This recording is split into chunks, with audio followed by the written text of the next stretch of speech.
أحبائي في كل مكان، رجعنا لكم تاني في مطبخي المتواضع. مطبخ أخوكم محمد أحمد.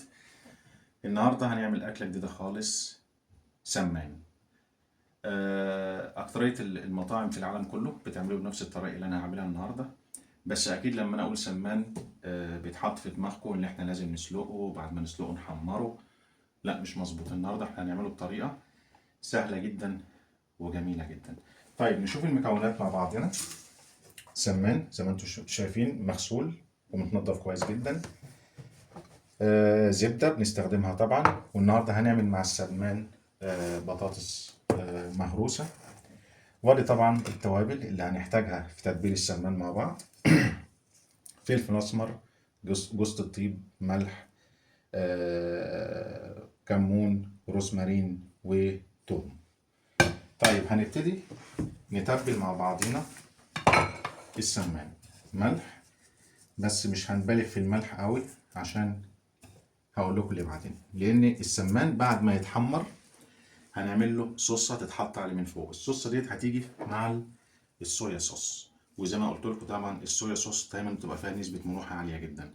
فلما نيجي نتبل اللحمه او السمان او اي نوع من اللحمه هنعمله، وهنحط بالنسبه للتوابل صويا صوص، بنقلل الملح لان الصويا صوص فيها نسبه ملوحه جامده جدا. وزي ما انتم ملاحظين ان انا في مطبخي على طول بستخدم الصويا صوص، لانها بتعمل بالتاكيد صوصه جميله جدا سواء للحمه او للطيور. طيب احنا قلنا ملح، حاجات بسيطه جدا. هيجي معاها فلفل اسمر برضو، جوز الطيب، وجنزبيل. الجنزبيل زي ما قلنا بنستخدمه في التوابل، بيدي ريحه وطعم جميل جدا وصحي في نفس الوقت.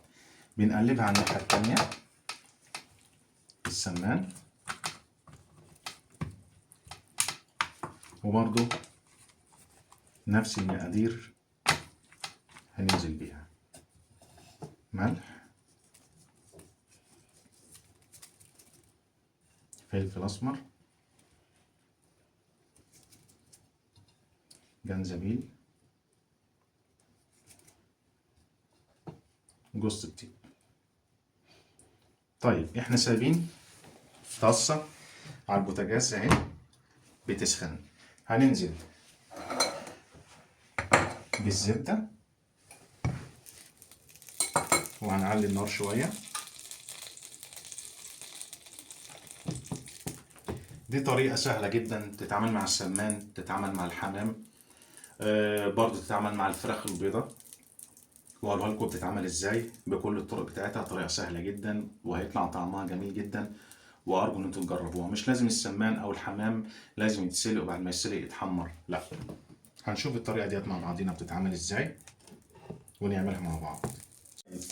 الزبدة ساحت اهيت. بننزل بالروزمارين. ليه بننزل بالروزمارين قبل ما ننزل بالسمان؟ عشان يدي ريحة ونكهة حلوة للسمان أو للحاجة اللي هتتحمر. تمام. ادي الروزمارين، وبننزل برضو بفص الثوم اهو معانا. ماشي. بنبتدي ننزل بالسمان، بس بننزل مش على ظهره، على وشه الاول اهو. والثانيه والثالثه والرابعه.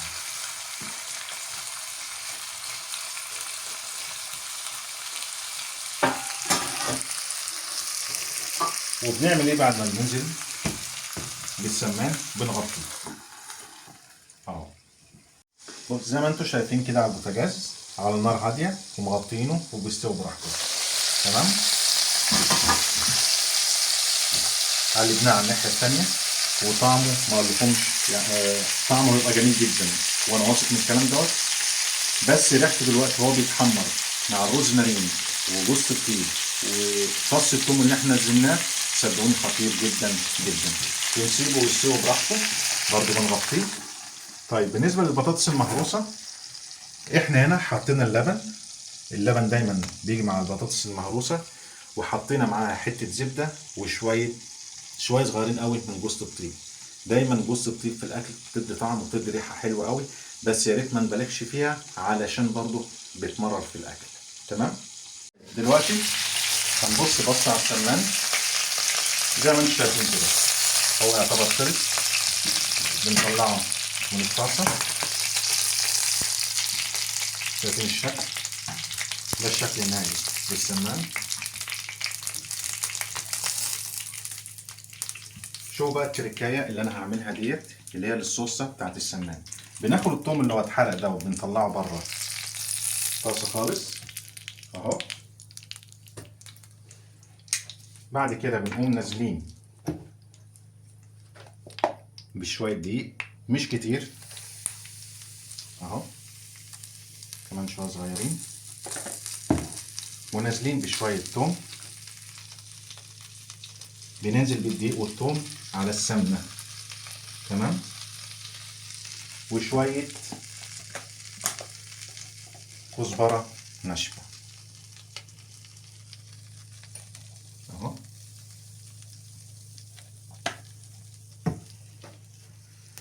وبنقلبهم مع بعض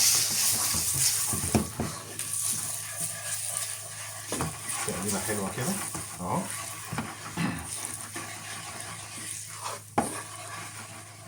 ونقوم نازلين بشويه ميه دافيين زي ما انتم شايفين كده.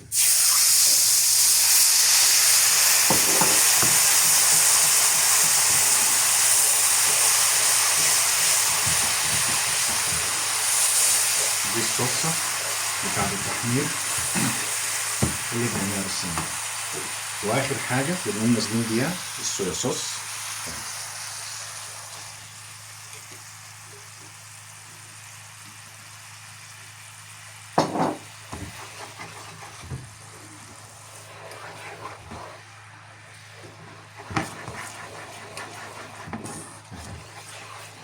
يعتبر الصويا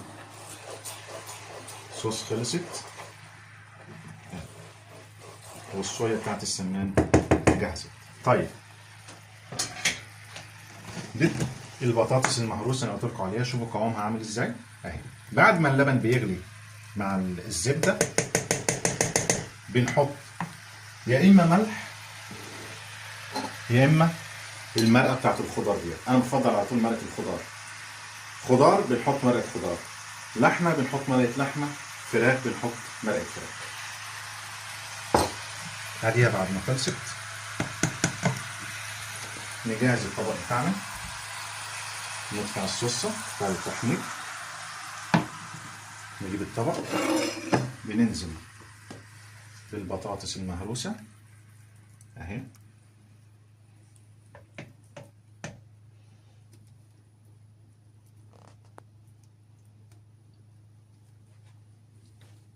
وبعد كده بنيجي بالسمان.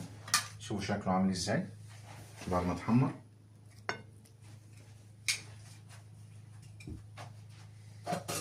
وبعد كده بنيجي ننزل بالصوص فوقيه.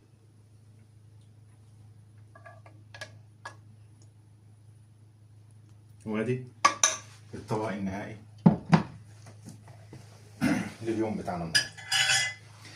وزي ما قلت لكم مش لازم الحمام او السمان يتسلق وبعد كده يتحمر، او مش لازم الحمام يتحشي بالفريك وبعد كده يتحمر. لا، دي طريقه سهله جدا وجميله جدا وبتتعمل في وقت قصير جدا.